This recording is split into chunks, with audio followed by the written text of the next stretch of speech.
Hi, everybody. Welcome back to the Neuroqueering Podcast. This is your host, Pasha Marlowe. This is a bit of a bonus episode.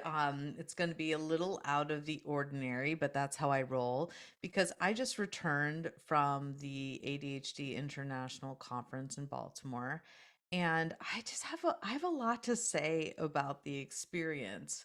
I will say that what I thought would happen is that I'd feel the whole time energized and excited and willing to learn and unlearn and wanting to socialize with everybody. And I'd eat dinners and lunches with people, and then I'd make friends. And some of that is very, very true. But there is a reality to being a neurodivergent person for me, autistic and ADHD, uh, and anxious, I'll say. Whoa, does traveling take it out of me? I crashed. I felt like a truck ran over me for 3 days after this conference, even though it was so much fun. But I have to say, I made some mistakes. I almost want to write an article about like how to rock and ruin and recover from the ADHD conference. Um, I'll start with how to rock it. Like going is amazing. It really is a blast and phenomenal keynote speakers, phenomenal presentations, just a scene of wonderful, compassionate, colorful, kind people. That is all fantastic. Getting away from my family and work for a while and changing things up. That was fantastic. Presenting. Wow, what a thrill presenting the intersection of neurodiversity and queerness in my neuroqueering presentation and hearing the impact that had on people who felt like they weren't represented. Mine was one of the presentations, one of the only presentations that talked about intersectionality, that talked about LGBTQ, that talked about racial inequity. And so, really important. And I think we need more of it. And that's some of the feedback I received, that we need to like queer up the ADHD conference again. And definitely we need to bring more intersectionality conversation into it, no doubt. The other conversation that I had was for midlife women and non-binary folks, and for trans men, menopause, hormones, how ADHD is affected by hormones and menopause and drops in estrogen, and some phenomenal presentations at the conference about hormones and menopause. So welcomed. It felt like most of the people that were there were midlife women. Maybe that was just who I was hanging out with, but that was incredible. Um, so those are just ways. Oh, and then exchanging emails, exchanging numbers, reaching out to people, networking with people. That's all amazing. That's how I rocked it. Oh, and I did really well. I packed one pair of black pants, which I peed on a little bit, because, well, I'll tell you that story in a second. One pair of black pants, and then some shirts. I bought a whole bunch of black t-shirts, and then how I changed my clothes every day was just wearing a different sweater over top. So that simplified things, and I had one carry-on bag for the entire week, and I felt good about that. I packed my Magic Mind productivity shots. I was such a Magic Mind geek.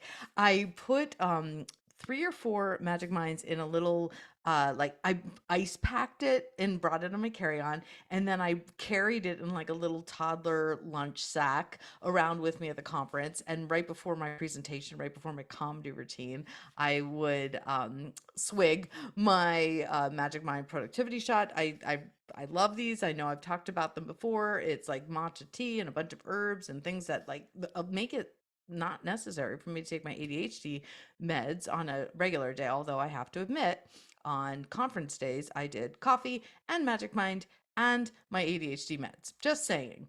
Um, But and these are available, by the way, starting in January at Sprouts Market, which is really great because then you can get them anytime. Because now what happens is I wait until my boxes arrive and then I hide them in the fridge. I like even put them in bags. Nobody touch my magic mind. So I rocked it in terms of planning and over planning. I memorized my comedy routine. I memorized my presentation. I got my PowerPoint down. I videotaped it. All good things. How did I ruin my conference? Okay, can I just talk about the peeing for a sec? I don't ever wear heels. I wear flats. I squat. I hover because you should instead of sitting on toilets. I'm just going to say I'm going to try to do this without giving away too much information. But I hovered in heels. The angle of my pelvis was different, and I peed on my pants and in on my shoes and puddled on the floor just like minutes before my big presentation. So minutes before my presentation, I was laughing because I'm wiping my pants, wiping my shoes, wiping the floor. I'm cleaning the bathroom floor at the conference center minutes before my presentation.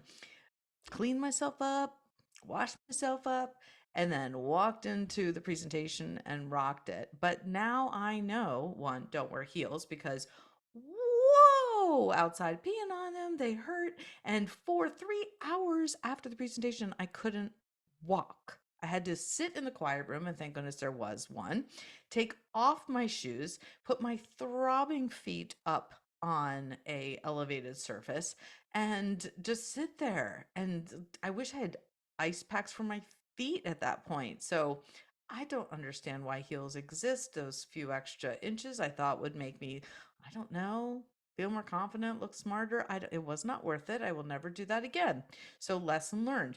The other thing that I will do is I will save money to stay at a hotel because most people were staying at the conference and I'm super frugal. And so, and I have family about an hour away in Maryland. So I stayed with family. So the night, all the nights, I slept at my brother's house or my father's house. When I'm at my brother's house, I'm in a toddler bed with little trucks all over the sheets and surrounded by little stuffed animals like puffins and little bears and little dogs, and it didn't put me in the speaker mood. So, waking up on a toddler bed on the day that you do a big presentation, I just don't recommend. I took a picture of myself that day. I'm like, I'm not sure this is the best option for me, but I mean, I saved $300 on the hotel room per night, so that was really good. But in the future, note to self, I'm going to get a hotel room at least the night before my presentation so that I feel like an adult, so I feel like a presenter. Now, the night of the comedy routine, I went to my father's house to sleep. Can you tell by the tone of my voice that that was a mistake?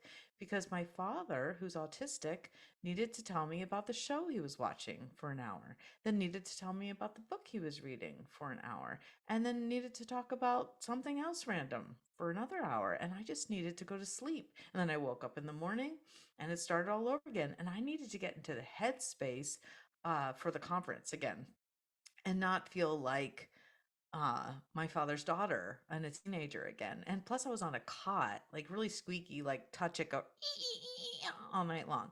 Yeah. So in the future, I'm not only going to save money to go to the conference, but I'm going to save my money to get a hotel room. And then I'm going to not schedule work the day after the conference because across the board, every single person I've talked to went to this conference, whether they were a presenter or an attendee, just was crushed, just in complete exhaustion and meltdown and needed a transition day. I should have anticipated that. Um, but the transition day should have been just like flat, horizontal in bed under covers, doing literally nothing.